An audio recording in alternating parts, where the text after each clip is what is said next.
Electronic विन्यास भरने का आसान तरीका। सर्वप्रथम हम लोग 1S, 2S, 3S, 4S, 5S, 6S, 7S इस तरह करके 2P, 3P, 4P, 5P, 6P इस तरह करके इस आकृति के अनुसार हम लोग लिख लेते हैं। इसके बाद तो हम लोग इलेक्ट्रॉन भरने के लिए, इलेक्ट्रॉनिक विन्यास करने के लिए, इलेक्ट्रॉनिक विन्यास करने का सबसे आसान तरीका यही है।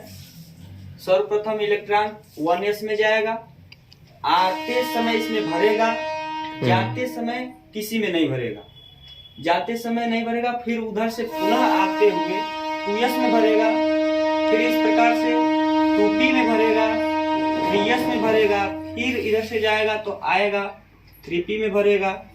इस तरह करके इस आकृति के अनुसार इलेक्ट्रॉन भरता है। और इसके लिए सर्वप्रथम हमको यह जानना जरूरी है कि उपकोषों में इलेक्ट्रॉनों की संख्या, इलेक्ट्रॉन की संख्या, तो संख्या के लिए S में 2 इलेक्ट्रॉन, P में 6 इलेक्ट्रॉन, D में 10 इलेक्ट्रॉन और F में 14 इलेक्ट्रॉन होते हैं।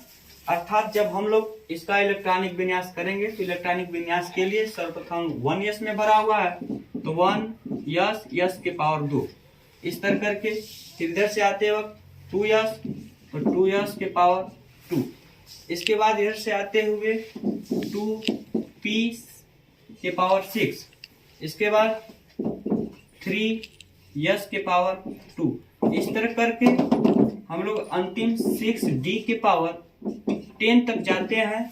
अर्थात यह इलेक्ट्रॉनिक विन्यास हुआ। किसी भी तत्व का इलेक्ट्रॉनिक विन्यास ज्ञात करने के लिए यह सबसे आसान तरीका है। यदि हम s, p, d और f के बारे में जानते हैं तो हम किसी भी तत्व का, किसी भी तत्व के इलेक्ट्रॉनिक विन्यास को आसानी से हम लोग इस प्रकार से कर लेते हैं। जैसे मान लीजिए Na का इलेक्ट्रॉनिक विन्यास करना है तो इसका सर्वप्रथम हमें परमाणु क्रमांक ज्ञात होना चाहिए जो कि 17 होता है और 17 इलेक्ट्रॉनों को भरने के लिए हम लोग भरेंगे तो 1s2 2 इलेक्ट्रॉन भर गया, इसके बाद 2s2 फिर 2 इलेक्ट्रॉन भर गया, फिर 2p6 6 इलेक्ट्रॉन भर गया, फिर 3s2 2 इलेक्ट्रॉन भर गया, फिर 3p 2 2 4 6 10 10 2 12 12 5 17 इलेक्ट्रॉन भरे। और यह काउंटिंग करने की यह विधि है जो ऊपर दर्शाया गया है 2 2 6 2 और 5 यह इलेक्ट्रॉनों की संख्या है जो कि इसके बराबर होनी चाहिए। तो इस प्रकार से हम लोग इलेक्ट्रॉनिक विन्यास करते हैं। बाद में इसको हम लोग एक क्रम के अनुसार रख लेते हैं। तो सर्वप्रथम एक क्रम यह होता है कि जो सबसे पहले जो आगे कक्षक की संख्या दिया हुआ है उसके अनुसार हम क्रम का निर्माण करते हैं। तो प्रथम कक्षक में 2 इलेक्ट्रॉन कमा दे देते हैं, फिर 2 वाले कक्षक में 2s2 p इतना 8 इलेक्ट्रॉन, फिर उसके बाद 3s2 3p5 इस तरह करके हम लोग इसको सजावट कर देते हैं और इसे पूर्ण रूप से इलेक्ट्रॉनिक विन्यास करते हैं।